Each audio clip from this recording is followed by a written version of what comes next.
Olá, tudo bem? Essa é a nossa primeira aula do curso sobre tutelas provisórias e nessa primeira aula nós vamos abordar a parte geral dessas tutelas provisórias, as características que são comuns a todas elas e as regras que o CPC de 2015 estabeleceu e que valem tanto para as tutelas provisórias de urgência quanto para as tutelas provisórias de evidência. Então, para início, é sempre bom a gente resgatar um conceito doutrinário e começar a nossa análise a partir dele.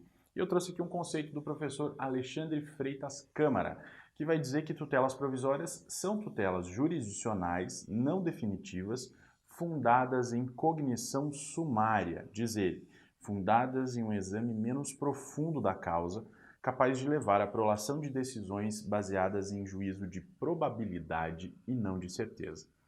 Podem as tutelas provisórias fundar-se em urgência ou em evidência, daí porque se falar, segundo ele, em tutela de urgência e em tutela da evidência. Então a gente precisa compreender que a função jurisdicional, a função do Poder Judiciário, é a de tutelar direitos mediante um processo de natureza democrática, com a finalidade que se chegue a uma decisão de mérito, que entregue o direito material a quem merece. Então, dentro dessa ideia da função jurisdicional, nós podemos definir aí que a tutela principal é uma coisa e que eventuais técnicas de sumarização do procedimento para antecipar os efeitos de uma tutela principal ou para resguardar um determinado direito enquanto o processo corre, são outras coisas diferentes, Então o professor Roberto Teodoro Júnior vai dizer que a tutela principal é um provimento que compõe o conflito de direito material de modo exauriente e definitivo.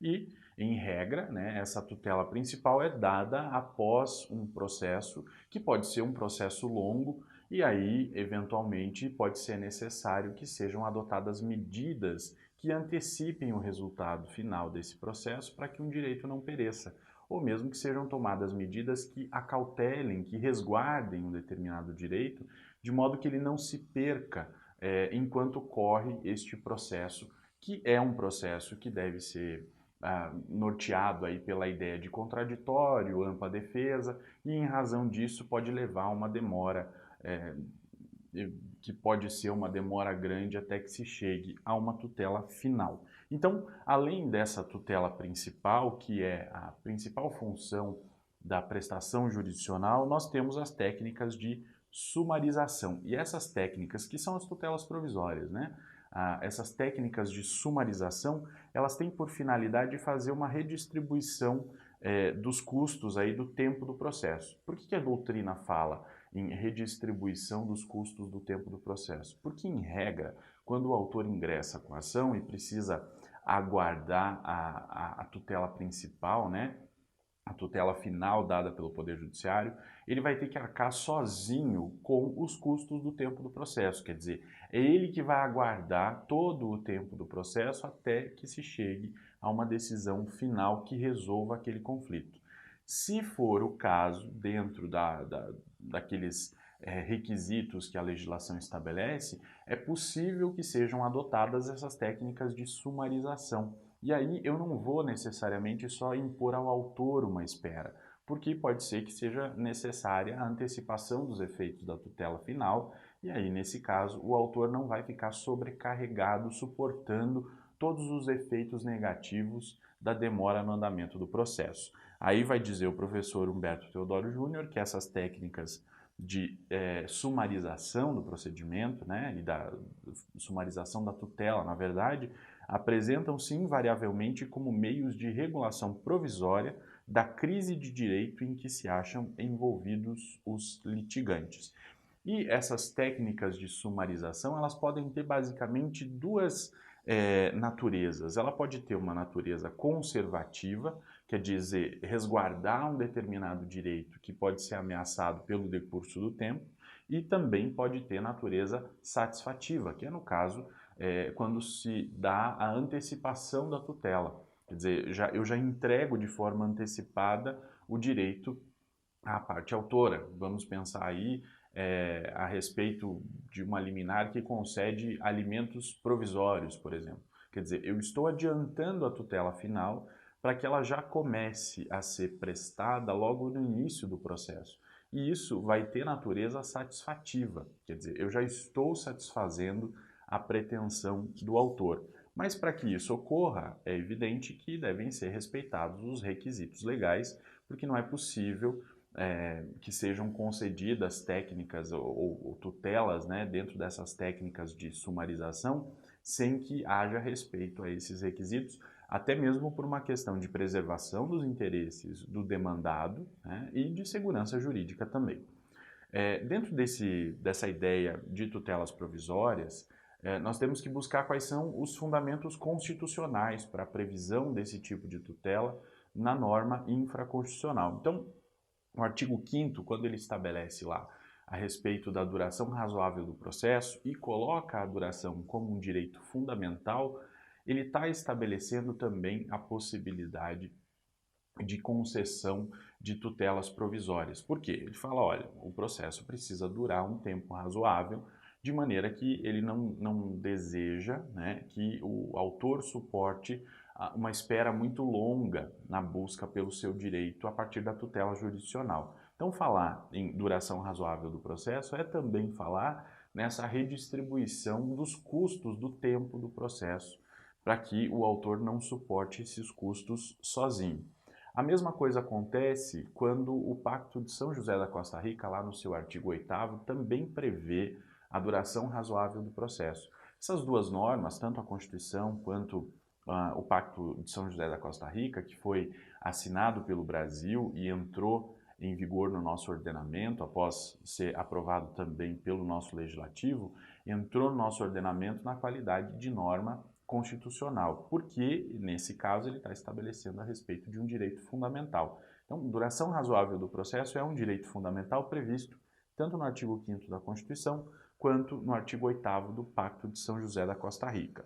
Além disso, o próprio artigo 5º da Constituição, lá no seu inciso 35, fala, a partir de um determinado viés, de um direito fundamental à proteção jurisdicional, e desse direito fundamental à proteção jurisdicional decorre o que a doutrina interpreta como um direito a uma tutela adequada, tempestiva e efetiva. É isso que a doutrina fala quando interpreta o inciso 35 do artigo 5º da Constituição Federal. Então, falar lá em tutela adequada, tempestiva e efetiva é falar também em técnicas de sumarização, de modo que se possa antecipar ou de modo que se possa acautelar um determinado direito que possa estar sendo ameaçado em razão do decurso do tempo, ok? Porque imagina lá, uma ação de alimentos, para ficar no exemplo que a gente estava trabalhando anteriormente. Se não houvesse a possibilidade de concessão da antecipação de tutela para fixação de alimentos provisórios no início da demanda, o que nós teríamos seria o autor padecendo, né, enquanto se discutiria o dever do réu de prestar alimentos, e mesmo que esse direito do autor já estivesse, de certa maneira, com a sua probabilidade demonstrada, né? Então, é muito importante que haja essas técnicas de sumarização, né, a fim de que a tutela possa ser antecipada ou que os direitos possam ser resguardados, de maneira que, ao final, a tutela final não seja inefetiva. Né? Imagina lá uma ação de alimentos que vai durar 2 anos, enquanto isso o autor padece, o autor deixa de receber aquela prestação alimentar que seria extremamente necessária para a sua própria subsistência. Não faria nenhum sentido, né, atrasar a entrega dessa tutela jurisdicional dessa forma. Então, é em razão disso que há essa previsão aqui das tutelas provisórias, quer dizer, a base delas é constitucional. Os professores Vamber e Talamini vão indicar que não basta e não é sempre possível acelerar o processo como um todo. Então, em certas hipóteses, observados os limites, cabe adiantar o seu possível resultado ou, quando menos, manter as condições para que ele possa futuramente se concretizar. E aqui eles dão a essência mesmo dessas disposições constitucionais que embasam as tutelas provisórias. Então, já que não é possível acelerar o processo como um todo, porque há um procedimento que precisa ser seguido, porque o contraditório precisa ser respeitado, porque a ampla defesa precisa ser respeitada, é importante, então, além de resguardar os direitos do réu, as garantias processuais do réu, também garantir o direito que o autor está pleiteando para que ele não sofra diminuição ou mesmo para que ele não se torne inefetivo ao final.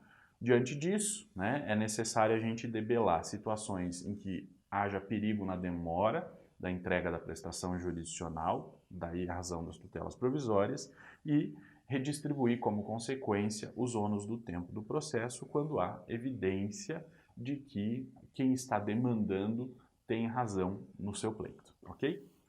Agora que nós entendemos aí as bases constitucionais da previsão das tutelas provisórias, nós temos que entender como que o legislador classificou essas tutelas no CPC de 2015. Então, o que aconteceu foi uma certa mudança, né?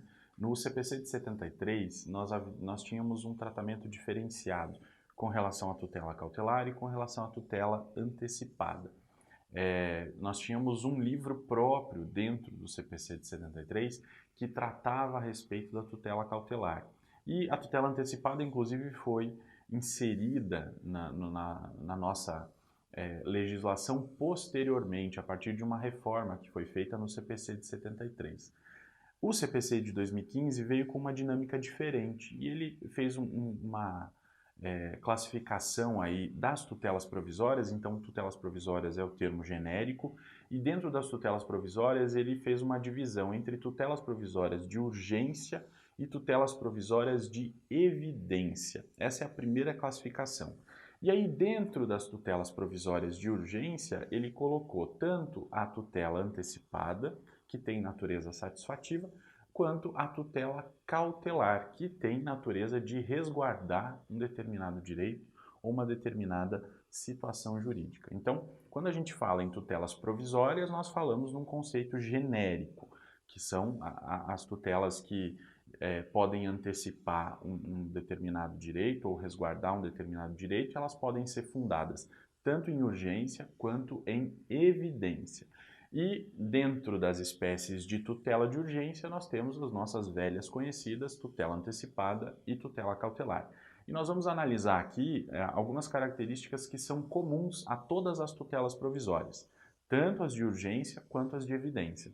E nas aulas posteriores, nós vamos analisando situações específicas, requisitos específicos das tutelas de urgência, essa subdivisão que acontece entre antecipada e cautelar. Vamos analisando também quais são as tutelas de evidência e quais são as suas características específicas. Mas, por hora, nós estamos falando das características gerais das tutelas provisórias, tanto as de urgência quanto as de evidência. Primeira característica diz respeito à eficácia, e está prevista lá no artigo 296 do CPC, que vai dizer que a tutela provisória conserva a sua eficácia na pendência do processo, mas pode, a qualquer tempo, ser revogada ou modificada. E aqui nós temos a própria essência desse conceito de provisoriedade. Se é tutela provisória, ela pode, a qualquer tempo, ser revogada ou modificada. É óbvio que, quando ele fala que a qualquer tempo ela pode ser modificada ou revogada, não quer dizer só porque o juiz mudou de ideia, ou porque ele está pensando diferente, porque ele teve uma mudança de entendimento doutrinário, que ele vai fazer a revogação ou a modificação da tutela, porque isso seria uma ofensa à segurança jurídica. Não se trata disso. Quando a gente diz que ela pode ser modificada ou revogada a qualquer tempo, nós estamos dizendo que se surgir algum fato novo ou alguma alegação nova que possa implicar nessa modificação ou nessa revogação, o juiz, então, fundamentando adequadamente a sua decisão, justificando a necessidade dessa revogação ou dessa mudança, pode fazer essa alteração aí na sua decisão que concedeu ou deixou de conceder a tutela provisória. Então, ela conserva a sua eficácia durante a pendência do processo, mas ela pode, ao longo desse processo, ser modificada ou ser revogada. O parágrafo único vai dizer que, salvo decisão judicial em contrário, a tutela provisória conservará a eficácia durante o período de suspensão do processo. E aqui, obviamente, que há uma justificativa prática para isso, né? Imaginemos lá que o processo seja suspenso, a tramitação do processo seja suspensa por uma razão. Imagina que o juízo tenha determinado a suspensão do processo porque está acontecendo uma semana de conciliação. Suspender o andamento do processo não quer dizer necessariamente que vai ser suspensa a eficácia da tutela provisória que foi deferida. Então, nesse caso, só vai haver a suspensão da eficácia da tutela provisória se na decisão em que o juiz suspende o andamento do processo, ele determina também a suspensão dos efeitos da tutela provisória.